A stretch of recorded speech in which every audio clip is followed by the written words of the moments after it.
Kepala daerah Jawa Timur akan menjadi panggung pertarungan antara tiga Srikandi, mantan Gubernur Jawa Timur, Hovifah Indar Parawansa, Menteri Sosial Tri Risma Harini, dan legislator dari PKB, Lulu Nur Hamidah akan berebut hati rakyat Jawa Timur untuk menjadi orang nomor satu. Siapa yang unggul di saya? Berikut informasinya kami hadirkan untuk Anda. Pemilihan Kepala Daerah Jawa Timur akan menjadi panggung pertarungan antara tiga Srikandi. Mantan Gubernur Jawa Timur Hovifah Indar Parawansa, Menteri Sosial Tri Risma Harini, dan legislator dari Partai Kebangkitan Bangsa Lulu Nur Hamidah akan berebut hati rakyat Jawa Timur untuk menjadi orang nomor satu. Uniknya, ketiga Srikandi menggandeng pria untuk menjadi wakil mereka di Pilkada Jawa Timur. Hovifah Indar Parawansa kembali menggandeng Emil Elistianto Dardak sebagai wakilnya, didukung oleh koalisi besar yang terdiri atas 15 partai politik: Gerindra, Golkar, Demokrat, PAN, Nasdem, PKS, P3, PSI. Lalu ada Perindo, Partai Gelora, Partai Buruh, Partai Bulan Bintang, Partai Kebangkitan Nusantara atau PKN, dan Partai Garuda. Sementara Risma yang kini berstatus sebagai Menteri Sosial didukung oleh PDI Perjuangan untuk maju di Pilkada Jawa Timur. Risma dipasangkan dengan Kiai Haji Zahrul Azhar Asumta atau yang dikenal sebagai Gus Hans. Sementara Partai Kebangkitan Bangsa (PKB) yang awalnya disebut-sebut akan berkoalisi dengan PDI Perjuangan di Pilkada Jawa Timur justru memilih untuk membuat poros baru dengan menyandingkan dua kadernya, yaitu Lulu Nur Hamidah dan Lukmanul Hakim. Hovifah dianggap memiliki keuntungan karena berpengalaman 5 tahun memimpin Jawa Timur dan didukung koalisi besar.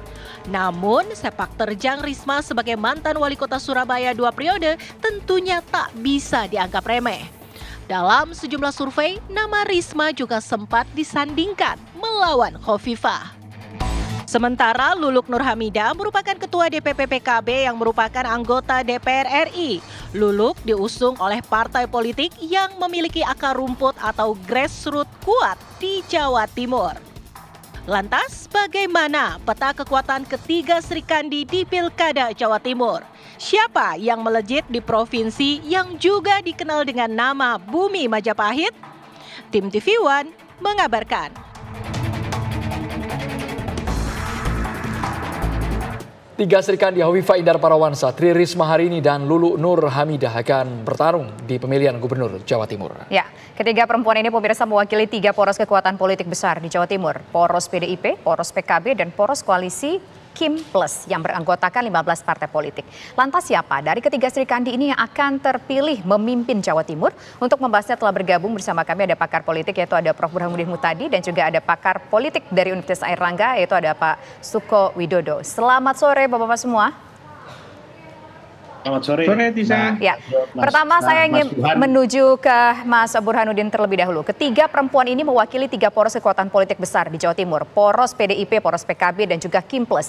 Yang mana kira-kira yang paling kuat di antara ketiganya? Mas Burhan. Saya belum punya survei terbaru, tetapi survei terakhir saya sekitar 4 bulan yang lalu. Pada saat itu Hovifah masih cukup kuat. Pertama karena approval ratingnya sangat tinggi dan pada saat itu belum muncul nama-nama yang cukup kompetitif untuk melawan dominasi Hovifah bersama Emil Dardak.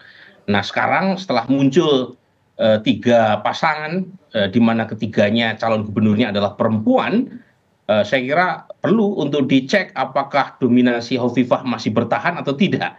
Nah ini penting ya, karena bagaimanapun lawan Hovifah, Risma maupun Lulu bukan nama sembarangan ya. Jadi tetapi buat saya siapapun pemenangnya adalah warga Jawa Timur. Karena disodori oleh ketiga paslon dengan bobot yang cukup kuat, ketiga-tiganya perempuan ya. Tidak ada yang punya latar belakang dinasti, betul-betul petarung dari bawah dan lagi-lagi menunjukkan bahwa warga Jawa Timur layak untuk mendapatkan pilihan yang berbobot semacam ini. Tetapi secara umum lagi-lagi petanya bisa kalau dilihat dari nama Hovifah dengan dengan Emil Dardak itu mewakili dari keragaman warga Jawa Timur dari sudut politik aliran ya. Hovifah kita tahu berasal dari segmen NU, sementara Emil Dardak ya, kakeknya berasal dari Trenggalek ya, dan dia berasal dari Partai Demokrat yang notabene mewakili dari segmen masyarakat nasionalis ya.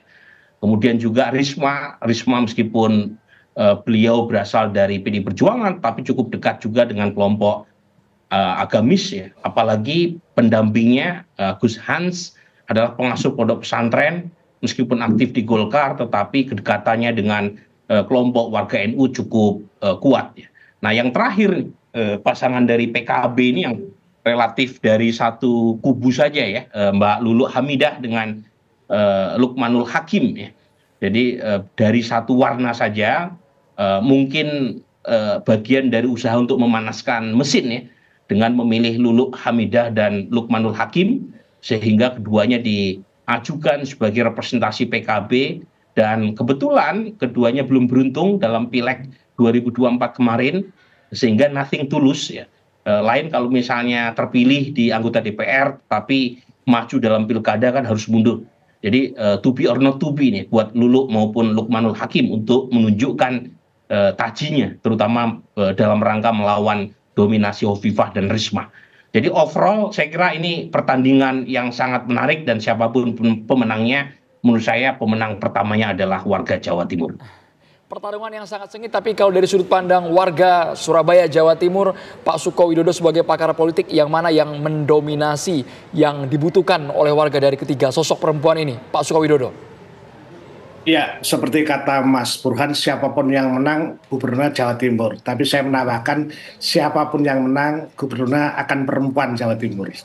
Itu menarik karena ketiganya adalah perempuan semua. Nah, kalau kita merujuk pada pada pileg misalnya jadi ukuran, maka sebetulnya ini tanding yang rada seimbang ya. Misalnya kalaupun toh misalnya koalisi Kim plus Bukoviva dan petanda sangat diuntungkan, yang perlu dicatat juga PKB itu juara perolehan suara, jadi kursinya sekitar di atas 20%. Jadi, nah karena ada regulasi baru itu, putusan itu dan peluang bagi PDIP untuk maju sendiri yang sekitar 18%. Artinya cukup modal. Nah, siapa Jawa Timur? Jawa Timur itu kan ada multikultur ya, ada karakter Madura, karakter Arek, Padalungan, kemudian Mataraman, dan Tapal Kuda. Nah, karakternya macam-macam juga. Jadi kalau di daerah barat, di mana Mataraman itu didominasi misalnya Demokrat,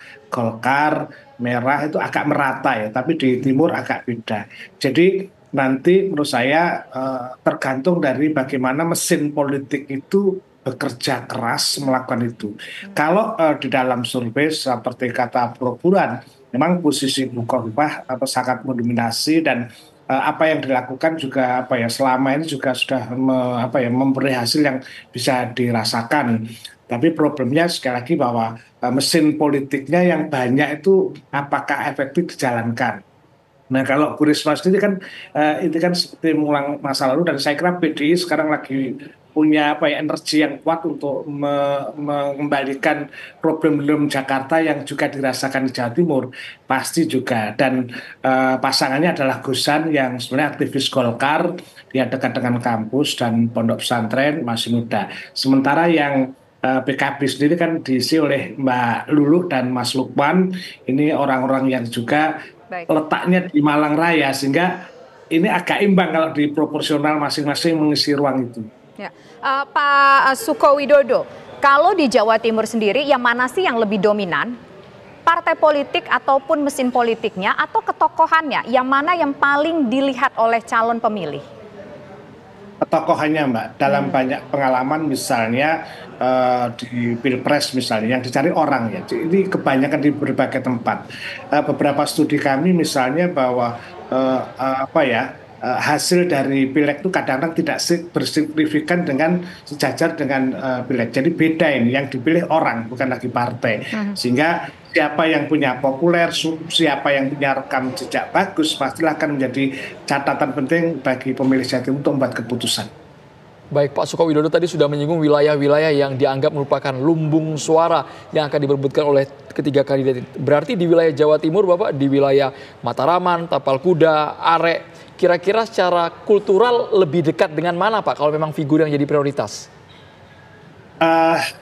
Secara khusus yang paling justru dominan adalah Madura akan menjadi area perebutan luar biasa, dan daerah Banyuwangi ya, daerah Osing itu ya, karena mereka tokoh-tokoh tadi tidak, menurut saya hanya Bu Kofifa mungkin agak relasinya cukup besar sana. Ini saya kira itu. Jadi Bu Kofifa diuntungkan pada keuntungan menjadi petahana, dan riset kita misalnya di digital itu memang yang menjadi wacana sekian. Tapi memang apa ya, momentum perubahan seperti sekarang ini, peluang itu memang apa ya, energi yang mungkin bisa merubah keadaan ya tergantung dari di dalam 2 bulan ke depan. Oke, Pak Sukowidodo, kalau misalkan sudah mungkin pihak dari kampus ataupun juga peneliti di Jawa Timur sudah pernah mencoba melakukan survei belum untuk elektabilitas ketiga Sri Kandi ini? Nah, kalau dilihat apakah jaraknya memang cukup agak jauh antara Sri Kandi 1, Sri Kandi 2 dan juga Sri Kandi 3 ini untuk elektabilitasnya, atau mungkin beda tipis aja?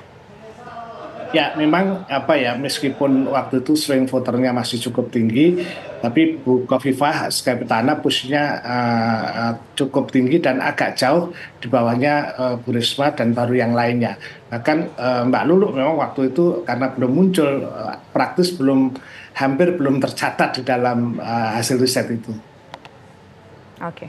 Baik Pak Suko, kita ke Prof. Burhan. Kalau pandangan dari Pak Suko bahwa mesin parpol tidak begitu dominan, publik di Jawa Timur lebih melihat individu. Apakah 3 Sri Kandi ini sengaja disodorkan sebagai bagian dari strategi agar publik jadi makin bingung nih milih yang mana kira-kira, Prof. Burhan? Secara umum itu pola yang terjadi di mana-mana dalam konteks pemilihan secara langsung di Indonesia ya. Jadi pemilih melihat figurnya, bukan melihat mesin partainya. Dan itu terkonfirmasi oleh kedekatan pemilih terhadap partai yang sangat rendah, hanya 10% warga negara Indonesia yang merasa dekat dengan partai politik. Dan itu yang membuat pilihan pemilih itu sangat dinamis dan fluktuatif ya. Dan menjelaskan apa yang dalam literatur voting behavior disebut dengan istilah split ticket voting. Jadi pilihan yang tidak tegak lurus antara instruksi partai di tingkat elit dengan preferensi massa di tingkat bawah. Dan itu terjadi di mana-mana. Dalam waktu yang belum lama kita mendengar misalnya Pilpres 2024, PKB mengusulkan Muhaimin Iskandar sebagai cawapresnya Anies Baswedan, dan di Jawa Timur sebagai basis massa PKB justru sebagian besar massa PKB tidak memilih Anies dan Muhaimin Iskandar, padahal Muhaimin adalah ketua umumnya PKB. Jadi ini sekali lagi menunjukkan bahwa preferensi basis massa itu bisa sangat fluid, sangat cair, tergantung siapa calon yang diusung. Nah, pada titik tertentu kita bisa juga mengacu pada pengalaman pilkada sebelumnya di Jawa Timur. Saat itu seorang Saifullah Yusuf didampingkan dengan Putih Soekarno Putri, koalisi besar PD Perjuangan dengan PKB yang merupakan penguasa Jawa Timur, kedua partai besar ini di Jawa Timur, tetapi yang menang Hovifah dengan Emil Dardak. Jadi banyak sekali pemilih PD Perjuangan dan PKB yang bocor ke Hovifah dan Emil pada saat itu. Jadi sekali lagi, meskipun Hovifah sekarang didukung oleh banyak sekali partai, Kim plus minus PKB, itu tidak ada jaminan buat Hovifah kalau personalitinya itu tidak dipersepsi positif oleh warga. Kalau tingkat kedikenalannya tidak maksimum. Dan kalau dari yang kenal itu tidak suka. Jadi kalau misalnya yang kenal tidak suka, itu alamat buruk. Sebab afeksi ini sesuatu hal yang menentukan. Jadi kalau kenal saja mudah buat seorang calon untuk pasang baliho, pasang spanduk, kemudian melakukan sosialisasi melalui sosial media. Tetapi kalau afeksinya negatif, kualitas popularitasnya buruk, maka pemilih tidak akan memilih dia. Ya, dan pada titik tertentu Hovifah tentu diunggulkan karena dia petahana yang popularitasnya tinggi. Nah, pertanyaannya apakah popularitasnya itu apakah positif atau tidak afeksinya? Kalau misalnya positif, tentu kabar baik buat Hovifah. Tetapi kalau misalnya afeksinya negatif, itu punya implikasi yang buruk, terutama ya masyarakat yang mengenalnya akan melihat alternatif calon yang lain. Dan Risma sebagai mantan wali kota Surabaya mungkin punya kejutan untuk menciptakan semacam kompetisi yang ketat. Dan Lulu memang masih underdog hari ini, tetapi saya kira Lulu masih punya waktu untuk mengejar ketertinggalan. Oke, ini cukup menarik. Kita ternyata harus paham, walaupun dikenal, tapi harus lihat dulu bagaimana masyarakat di Jawa Timur mempersepsikan ketiga Sri Kandi ini. Nanti kita akan mencoba